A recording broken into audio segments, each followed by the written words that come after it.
One fisherman died and another was reported missing when their boat was sunk after the collision. The 3 detained fishermen were accused of intentionally ramming the patrol vessel in South Korean waters. The South Korea Coast Guard said it advised prosecutors not to indict the crew. The maritime incident raised a diplomatic row between Beijing and Seoul. Still to come in the broadcast tonight, Christmas celebrations from around the world. Cold snap hitting Hong Kong again. And Inter Milan gets a new coach. And welcome back. The spirit of Christmas is in full swing. While Pope Benedict XVI rang in the holidays with a traditional midnight mass at the Vatican, folks from around the world celebrated in their own traditional ways. Pope Benedict XVI ushered in the Christmas holiday by lighting a candle in his window and blessing the masses flocking to see the nativity scene in St. Peter's Square.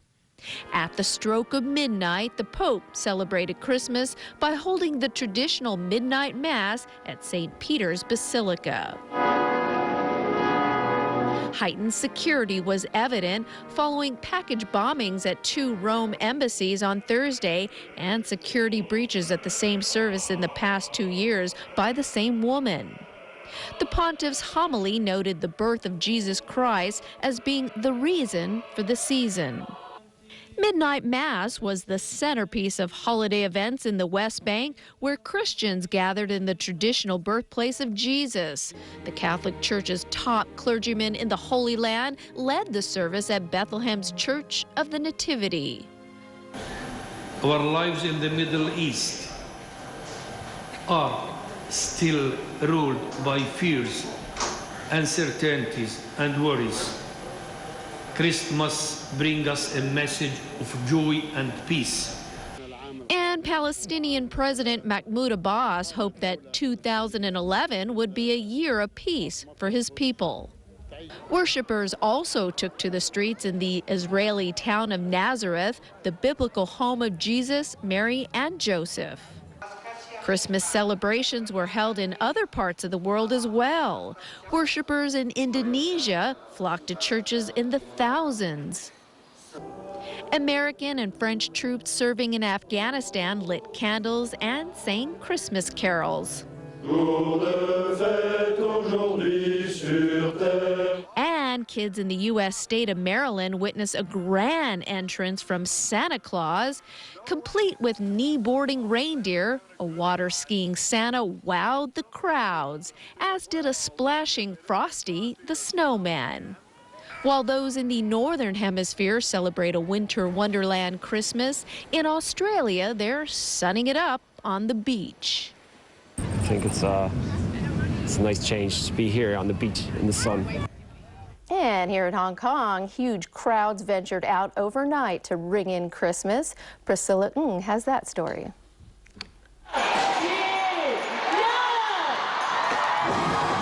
Joy is in the air as tens of thousands of people gathered in Tsim Sha Tsui to celebrate the arrival of Christmas.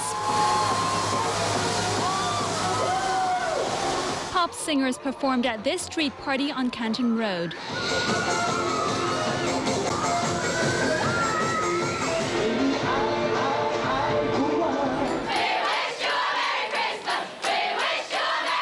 Others sang Christmas carols to ring in the big day.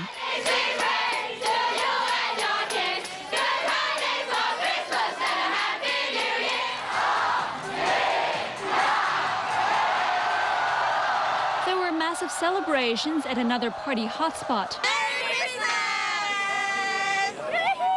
Restaurants in Lan Kwai Fong were cashing in thanks to a strong local economy.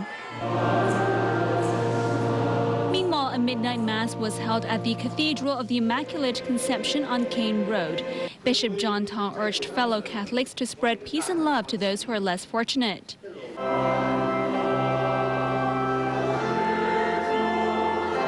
Celebrations were also held across the border to mark Christmas Day. More than 200 Christians gathered in Beijing's oldest cathedral to attend a morning mass there. Priscilla Ng, TVB News. A cold weather warning is in force tonight, so those out and about celebrating Christmas have been reminded to put on something to keep them warm. The observatory expects the mercury to dip to around 10 degrees later this evening as a powerful winter monsoon edges closer to Hong Kong. It will be cold overnight. It will be cloudy with 1 or 2 rain patches overnight. However, the weather will turn fine tomorrow and will be dry, and the maximum temperature will rise to around 15 degrees. As the cold spell persists, Undersecretary for Food and Health Gabriel Leung urged high-risk groups to get vaccinated against seasonal influenza as soon as possible. Higher tolls took effect at the Tate Cairns Tunnel today. Many drivers say the hike has made their lives more difficult and will now consider using alternative routes. Priscilla Ng again. From today, motorcycles, private cars and taxis will all have to pay an extra $1 to use the Tate Cairns Tunnel. Trucks will be charged between $22 and $26 after the fare adjustments. Tolls will be $29 for single-deck buses and $32 for double-deckers. Those who frequently use the tunnel find it hard to stomach. An increase in tunnel tolls means a drop in our income and will use alternative routes, this driver said. Meanwhile, Tai Lam Tunnel will also raise its tolls from January 1st. It will be $33 for private cars and taxis, while light goods vehicles will have to pay an extra $2. Tolls for buses, meanwhile, will jump by $15. The tunnel operator stressed a toll hike is necessary to boost its revenues to repay outstanding loans. Priscilla Ng, TVB News. Businesses are preparing for the implementation of Hong Kong's first minimum wage. One restaurant has opted to go high-tech to record when their staff clock in and out. It has adopted a facial recognition system, which is not only more hygienic, but also saves time. Nicole Sang takes a closer look. Workers at this restaurant don't need their staff cards to clock in and out. All it is a quick read of the face at the start and end of their shifts, and the working hours are recorded. Staff first have to register themselves into the facial recognition terminal, and their facial features are automatically stored in the database. Manager Hatta Cheng says it's a fantastic method to clock working hours as it saves time. He says it wasn't easy at first, especially for shorter girls who had to go on tiptoe, but now staff have gotten used to it. The restaurant opted for this idea, saying it was more hygienic for catering businesses. It seems that fingerprints is a problem of privacy, and also other device has to make contacts with the human hands and the device. But this system doesn't need any contacts.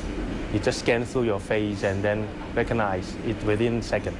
So it seems that it's suitable to F&B business. The system costs just over $1,000 a month to rent, a sum affordable for many catering businesses. The brains behind the idea say it could be difficult if staff decide to wear thick-frame glasses, but apart from that, it's a deal worth considering. In the current situation, in terms of bookkeeping, data, and recognizing this daily operation, the price is now quite acceptable in the, for example, food industry and catering market at the moment. He says when more businesses turn to this technology, the price will go down. The whole registration process takes between 10 and 20 seconds. The terminal records over 1,000 facial features and it changes every day. So even if you put on or lose a bit of weight, you'd still be recognised. Nicole Sang, TVB News. So Chris, have any Christmas cricket in your sports rundown? We do. Lose a little weight, lose and gain a little weight. That's what Christmas. So if you can go work at that restaurant after Christmas and still get in. Okay. Inter Milan has picked former Brazilian player Leonardo to replace Rafael Benitez. As Jameson Wong tells us, the selection raised eyebrows because of Leonardo's limited coaching experience and ties with Inter's arch rivals, AC Milan. Inter Milan didn't have to look far to fill the vacancy left by Rafa Benitez, who said farewell this week after only 6 months on the job. 嘅時候，一架私家車唔單止冇讓路，司機仲突然剎車，救護員撞埋一齊，個阿婆差啲跌咗落床，急救受阻，佢送院後死亡。有陳冠峰講下當時嘅情況。事發喺平安夜挨晚，救護車載住一個心肺功能停頓嘅86歲阿婆去醫院。當時係放工繁忙時間，救護車響起警號，車輛都駛埋一邊。但一部私家車唔單止唔讓路，仲轉線擋住救護車。人命關天，救護車即刻響安，又用車頭燈照住私家車。私家車好少理，司機仲搞低車窗，向救護車舉起粗口手勢。最危險嘅係架車突然剎車，救護車差啲收掣唔切撞埋去。正進行急救嘅救護員仲撞埋一齊，冇法子做心外壓。我馬上就往前衝，那去撞到另外一個救護人員，害另外一個救護人員也受傷，那患者也差點掉在地上。阿婆送到醫院後證實死亡。段片放上網後，網民嘅反應亦都好強烈，聲言要聲討個司機。警方其後揾到私家車車主，正聯絡司機，稍後可能控告佢妨礙公務罪。有線電視記者陳冠峰報導。跟住交俾陳漢威講下體育消息。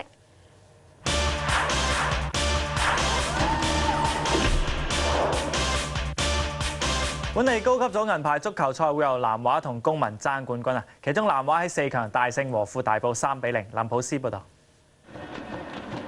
聖誕日南華件波衫顏色似足聖誕老人，快啲派禮物啦！陳少琪嘅頭槌力水爭啲，又睇下隊長李海強近門機會啦！仲有李威廉補射又未點，入球波真係咁難咩嚇？換邊後6分鐘，白學話好易啫，咁咪得咯！連續2場比賽佢都有進帳嘅。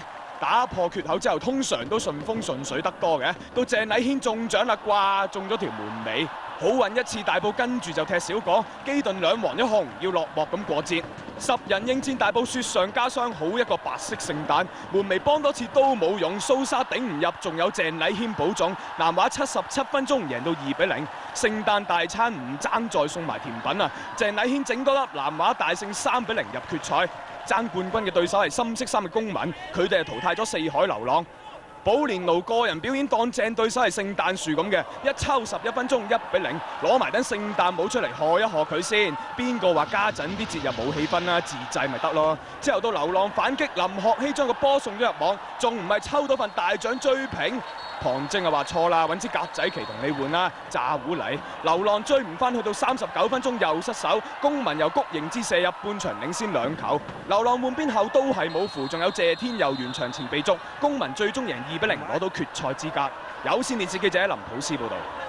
而加盟巴塞羅那嘅阿費利話會努力。